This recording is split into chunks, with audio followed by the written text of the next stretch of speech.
Welcome to SpyCast, the official podcast of the International Spy Museum. I'm your host, Sasha Ingber, and each week I take you into the shadows of espionage, intelligence, and covert operations across the globe. Today we're going back to our archive to hear a conversation with Keith Melton. Keith is a historian who's been an advisor to the U.S. intelligence community for decades. He's also an avid collector and has donated thousands of artifacts to the International Spy Museum. One of those objects that attracts a lot of attention is the axe used to assassinate Leon Trotsky. Keith found the weapon after decades of searching, and now it's a centerpiece in the collection. In 2007, he talked to Peter Earnest, the founding director of the International Spy Museum, about the plot on Trotsky and the weapon that did the job. Keith, welcome. Thank you, Peter. It's a pleasure. Let me ask you, and I think this would be very helpful to our readers, who was Trotsky? Leon Trotsky was an intellectual giant of his era, and certainly, along with Lenin, the intellectual father of the Russian Revolution. And he was the founder of Pravda, the internationally known propaganda newspaper. He was the architect of the Red Army. He was the first commissar for military and naval affairs, and later the commissar for foreign affairs. He was Stalin's ultimate rival, and both could not succeed Lenin. And it was this fact that made his fate inevitable. Of course, when we speak of rival here in the United States of the 21st century, we think of political rivals and elections and sort of the orderly transition of government. That was not the case then, was it? Well, it's fascinating that we think in our systems that ultimately intellect and fairness will triumph. Well, Stalin proved that even an intellectual giant can be toppled without, if he's not aware of the ruthless nature of his opponents. And where Trotsky was smarter, Stalin was far more clever.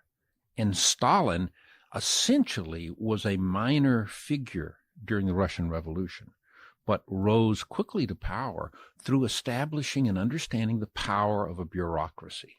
And he recognized that if he could be in the position to appoint the numerous mid-level servants that served this burgeoning Russian Revolution in the new Soviet Union, that ultimately there was power in controlling the infrastructure. And where Trotsky had once been offered to become the secretary of the Communist Party, he declined because he wanted to spend his times writing. He believed in a permanent state of revolution. The other hallmark of Stalin, of course, at least as we know through history, recent history, is that he was ruthless. Perhaps far more so than we can even imagine. Stalin was tactically brilliant. No one ever referred to his intellect, but certainly people remember his cleverness. And he's often noted for stating that if you want to eliminate someone, don't attack the head. Eliminate all of their support apparatus so that eventually when you do take action, there's no way that they can have a reprisal against you. And he prized himself on the strategic use of force, understanding when an opponent was vulnerable and when they could be eliminated. But given his his understanding of bureaucracies and force and eliminating an opponent, why did he, and I assume that it was he, order and, of course, carry out the assassination of Trotsky? Well, he recognized very early that upon Lenin's death, there would only be room for one successor. So his maneuvering probably began as early as 1923 to outmaneuver Trotsky. Trotsky eventually, when he was discredited for not returning to Moscow for the funeral of Lenin, ultimately was sent into exile in 1928, and by 1929 was officially banned from the Communist Party, and by 1932 lost his citizenship. Beginning in 1928, Trotsky began his life escaping from Stalin. And if you look at the use of murder, Trotsky ultimately feared Stalin because, number one, Trotsky knew too much, and he knew how shallow Stalin's contributions had been in truly the revolution. And he recognized that if he continued to talk about this, if he discredited Stalin, ultimately he believed his writings, this permanent revolution, could be the beginning of something called the Fourth International, which in effect the Socialist Workers' Party that he founded in 1938. And though it was a dream, to Stalin, it was truly a threat. And beginning as early as 1933, we know in writings now in the Soviet intelligence that there was early work on how they might eliminate Trotsky. Because originally he went to Central Asia, from there to an island off the Turkish coast, then into a secret exile in Norway, then to a very public resort in the south of France. Then he made in 1937 this giant leap when he appeared in Mexico City at the personal invitation of President Cardenas, which had been arranged by two very famous painters, Diego Rivera, the muralist, and his pupil and wife, Frida Kahlo. So this was a giant leap. But as Europe was on the precipice of war, it also recognized a unique threat because Trotsky was publicly attacking the Soviet Union. At the same time, the Germans posed a threat. And so Stalin feared, would they be perhaps a linkage between Trotsky and the Germans? And ultimately, his vanity required that Trotsky be eliminated. But there must have been a sense on the part of Trotsky that he was safe, in the sense that he was so prominent, he was a celebrity of sorts, and he was in the company of many prominent leftists and in a country that was sympathetic to the left generally, and the communists in particular. So I would have thought that one of the reasons for his move to Mexico City, where he was a public figure really, was that a sense of security. If you look back at the writings of Trotsky and his staff, they never had a night's rest that they were not fearful from the moment they left the Soviet Union. Because even though he was in exile, he saw all of those around him dying. He lost his secretaries, Rudolf Clements, Erwin Wolf, were both assassinated. His son, Leon Sedov, died under circumstances that are still felt to be an assassination in Paris. Key members of his family were dying. He was warned on multiple occasions by former colleagues that had themselves escaped the Soviet Union in advance of the purges, that his compound was penetrated, his entourage had GPU agents in, and that ultimately he was going to be the target of an assassination. The saying that he would wake up each morning and say to his wife Natalia is, "One more day. We've succeeded in outliving Stalin by one more day." Keith, tell us about the assassin. Well, the assassin is a fascinating figure. His name we know now was Ramón Mercader. He was operating under a Belgian covered by the name of Jacques Monard, and he was born in 1914. He was the wife of a Catalonian Spanish family, a beautiful mother, Caridad Mercader. She herself had been embroiled in the passionate politics of the left in Spain and France in the 1930s, and had been early supporters of the Spanish Civil War. They had fought passionately against the government, and her son was first a lieutenant and then finally became a major and a political commissar. He was wounded, she was wounded, and while she was in the hospital during the war, she met a man named Leonid Eitingun. And Eitingun is a giant in the history of Soviet intelligence. And he was running Soviet intelligence operations in the Spanish Civil War. And he met and began a love affair with this beautiful Caridad Mercader while she was recovering in the hospital.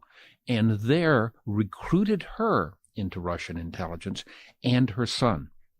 And in 1937, both of them traveled to Moscow, where he underwent extensive sabotage and assassination training just to be ready in case. And it was this relationship that would ultimately be in place and under his direct control up to and including the assassination. But what's interesting and somewhat a hallmark of Russian intelligence operations was that the original recruitment was not necessarily pinpointing him as an assassin. It is my belief that he was originally merely there as a potential source to get close to Trotsky, gather intelligence, and to be there if and in case he was needed. And that's in effect what happened. So, in other words, you're saying the original of the purpose of recruiting him and training him was to move him close to Trotsky. That is, given his language capabilities. I mean, I take it he was not in Mexico at the time. He was trained in Moscow. He was brought to Moscow, trained, and then dispatched, but not with the idea of assassination initially. Is that what you're saying? The levels of the plot extend years in advance of the assassination. And often, perhaps in popular literature, it's seen that the assassin says, here's a target, I'll go kill him next weekend. Where in reality, professional operations such as this often take place over a period of years. And you can track the Trotsky assassination back to 1937 in the preparations that were done. And it started with the idea that, first of all, the Russian intelligence service had very little knowledge about Mexico City. So after Caridad Mercader, his mother, was trained in 1937, she traveled to Mexico and, in effect, was feted as a hero because she was this passionate, beautiful Spanish woman fighting for the ideals of communism, and she was feted by the Mexican Communist Party, and she established many contacts. When she went back, this was coincidental with the fact that Trotsky, in January of 1937, with his wife Natalia, had moved to Mexico City and was living in the home of Diego Rivera and Frida Kahlo, the Blue House. And so this early intelligence gathering was necessary. The key point was that they decided they needed a way to get Mercader close to Trotsky. And Trotsky's entourage was vigilant but not prepared. They were aware of the threats, but really didn't have the internal resources to do much about it other than just basic elementary security. So Russian intelligence under Eidington realized that to do it, they needed to make an oblique approach. And how better than to do a false flag recruitment of a source close to the family? And they knew that there was a family in New York City, an Russian emigre by the name of Samuel Agilov. And he had 3 daughters, two of which were passionate Trotskyites. One, Ruth Agilov, and her sister Sylvia. And Ruth had been a secretary for Trotsky. And in the days before modern recording and transcription equipment, Trotsky didn't handwrite things. He would speak very eloquently, and a secretary literally would copy each word down. And Ruth Agilov had been very effective in working as a secretary. She had a sister whose name appears in the Russian files under the code name of Old Maid, and her name was Sylvia. Very plain, not unattractive, but certainly not attractive, and who had never had a passionate love affair. And they went through a third party by the name of Ruby Weil, and Ruby Weil was a recruited source for Russian intelligence in New York City. And Ruby befriended Sylvia. Ruby rented a 2-room apartment, had disposable income. They began to party, spend time together, and suddenly she announced there had been a death in her family, and she had come into a large inheritance. And what better than in the summer of 1938 that the 2 single women should go to Paris, and there they could participate in the first international conference for the Fourth International, this new founding Trotsky movement of the Socialist Workers' Party. And they did. And on June the 29th, 1938, Ruby Weil introduces the old maid, Sylvia Agilov, to this dashing, athletic, very handsome, and single Jacques Mornard, who was Ramón Mercader under his Belgian cover. And He was a wonderful dancer, a conversationalist. He knew the best restaurants in Paris, had disposable income, and he courted her. Finally, 11 days later, the consulate, the Residentura in Paris, had to remove Ruby because she was simply in the way of this burgeoning love affair. And he seduced her and began a very intimate and passionate love affair that essentially answered Sylvia's dreams. This is all she had ever hoped for. And with that in place, eventually, when she returned to New York City, he followed some weeks later, using a false passport, interestingly, that had been taken from one of the dead Canadian volunteers that had fought in the Abraham Lincoln Brigade during the Spanish Civil War. But the NKVD forgers misunderstood the American English, and very sloppily misspelled his name. Instead of Frank Jackson, Jackson, they spell it Jackson. But he traveled to New York City under this false passport. When he's there, he said that he was going to open an import-export business in Mexico City and would soon be leaving. She said, "How wonderful. My sister used to work for Trotsky. I'll go with you. I can serve the cause, and we can be together." As you and I are speaking, in 2007, we are aware of what appear to be a number of assassinations inside Russia, today's Russia, possibly ordered by the state, not entirely clear, and of Russians abroad. But in most of these cases, the assassin's hand is concealed. And one of the remarkable things about the Trotsky assassination, even with this sort of very extensive preparation you've described, was done in a very crude fashion, for heaven's sake. You can certainly describe it for our listeners, but my interest would be in not only how it was done, but why it was done in such a fashion, and why the assassin's hand was made so clear. Well, interestingly, the Russians, the Soviets were very aware of this. And what is often forgotten these days is that Mercader was not the primary assassin. Their initial attack, there were two lines of attack that were conceived by Eidingen. The first was codename Khan, and the second was codename Utka, or Duck. And Khan was actually to be an organized raid on this fortified Trotsky compound that was being led and organized by Mexico's second most famous muralist, David Alfaro Siqueiros. And he, taking a veteran of the Spanish Civil War, organized 20 other Spanish Civil War veterans. And on the night of May the 23rd, they had, unbeknownst to the public, recruited a source inside his camp. And the source had been recruited by the New York consulate. And his name was Robert Sheldon Hart, the son of a very wealthy financier on Wall Street. And he had come to Mexico City in March of 1940 to serve as a bodyguard. We now know for the first time his code name was Amur, A-M-U-R. And he was prepared to give access on a night that he had guard duty to this organized group of raiders. And early in the wee hours on the 24th, they came to the compound. Robert Sheldon Hart was alone on duty. He let them in.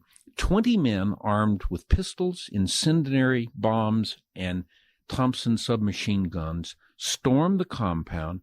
Hart takes them to the bedroom, and using 3 points of entry, there were two common doors leading into Trotsky's bedroom and one window. They fired more than 300 rounds into the bedroom and the bed, and they miss. Because they were operating under the delusion that the bedroom was booby-trapped, as if someone would booby-trap their bedroom and not have to go in the middle of the night to the lavatory. But they never went in. And because of the arcs of fire from the 3 points of entry into the room, Trotsky simply crawled into the corner. His wife, Natalia, threw herself on top of them, and neither of them suffered an injury. Only the grandson Siva, actually had a small injury. And They literally, the last assassin came around and fired another 6 bullets into the bed, thinking they're under the bed, and they left, and they took heart with them. And this was a bombshell in Mexico, but it was a complete and utter failure. General Eitingen, codenamed Tom, we have his original message that he sent back to Stalin, in effect saying, I have suffered a horrible embarrassment. I'm ready to be recalled and suffer any punishment that you think is appropriate. But rather than being angry, Stalin saw that their political operation was so effective that they pointed the fact that this wasn't a real attack. Trotsky had actually staged it himself to get sympathy from the Mexican people, because clearly, unless he was prepared, how could you fire 300 bullets into a room and not kill someone? So the Mexican police accused Trotsky of not even being in the room. And rather than being a disaster, it turned out to be a public relations success.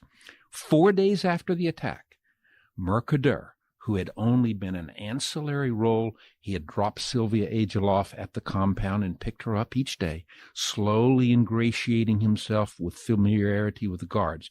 He volunteered. He and his mother went to New York City in June, late June of 1940, and it was there. The final plan was set, and they began literally what was probably the last 7 weeks of Trotsky's life. I know we're pushing the envelope, but I think we've got to bring this story to the ending that everyone's familiar with your comments on it, and that's where I would ask you if we could go now to the actual assassination of Trotsky and anything relating to that in the aftermath. At approximately 5:20 in the afternoon on August the 20th, 1940, Mercader appears at the compound, purportedly to meet his common-law wife, Sylvia, and they wanted to have a final toast to say farewell to Trotsky because they were leaving for New York City. Sylvia Ageloff knows nothing about this. It's the assassin. He had done a dry run 1 week before, and under the guise of coming there with an article for Trotsky to review, he knew that the guards had allowed he and Trotsky in his office alone. Now, it's hot, it's warm, but he's carrying a heavy raincoat and wearing a hat. And Natalia notices this and says, "Would you like some water? You don't look well." He says, "Well, yes, thank you." He follows Trotsky into his study. Trotsky sits at the desk. Mercader places his raincoat on a credenza behind the desk, and from it he pulls a small piolet, or small ice climbing axe that had been shortened. Now, Mercader was an experienced ice climber, and he knew he had unique talents for handling this axe, and had once boasted that he could virtually break a block of granite if he could have the proper strike with this axe. And it was shortened to about 1 foot long. He had it suspended within his raincoat with a small piece of cord. Now, interestingly, this wasn't his only weapon. He had a dagger, approximately 13 inches long, and a star pistol in case. But his plan was to kill Trotsky quietly. And outside, waiting in 2 cars, his mother and a chauffeur were in 1 car, and Eitington was in another car. They had an escape route. As Trotsky sat down, the assassin comes up behind him with the Alpenstück, and just as he's prepared for the blow, Trotsky startles and looks up slightly to the right. And at that point, it hit him. The lesion is approximately 3/4 of an inch wide, 2 3/4 of an inch deep. But amazingly, Trotsky doesn't die. He lets out this pathetic, dying scream and then attacks the assassin, bites him deeply in the hand. The bodyguards come in, subdue Mercader, but Trotsky's mortally wounded. He goes to the hospital. He dies some 26 hours later. But Mornard never, ever admits who he is. In fact, he says, "I'm a Trotskyite," but Trotsky wants me to assassinate Stalin, and I refuse to do that. I'll eliminate him instead. And he sticks with the story for the next 19 years and 8 months of his sentence. And though at the time we can say it was sloppy, and there were some elements of it clearly that were unprofessional, the Utka line run by Eidingen and Karadad was far more professional than the first attack conned by Sikeros. And if you judge the operation by its ultimate success, though it was the crime of the century, Stalin had muddied the waters enough that they were just unsure. Number one, they didn't know who Mornard was. They were unsure of his political affiliation. And by the time they figured it out 10 years later, no one really cared. And Mercader, after serving his sentence, at least 19 or so years of it, returned to Moscow, where he was honored for his work. Is that right? He was feted as a hero of the Soviet Union and presented a solid gold watch under his operational name, Agent Lopez. And I'm very proud that tonight here at the museum, we're going to be putting this on public display for the very first time, as well as a oil painting done by his mother, Karadad, who, under the code name Mother, certainly challenges the traditional relationships of a mother who's proud of her son. Keith, this has been a fascinating story, and I think all the richer for the original research that you've done into it. Thank you so much for being with us today. Thanks for listening to this episode of SpyCast. If you like the episode, follow us on Apple, Spotify, or wherever you get your podcasts, and leave us a rating or review. It really helps. And if you have any feedback or you want to hear about a particular topic, you can reach us by email at spycast@spymuseum.org. I'm your host, Sasha Ingber, and the show is brought to you from Airwave, Goat Rodeo, and the International Spy Museum in Washington, D.C.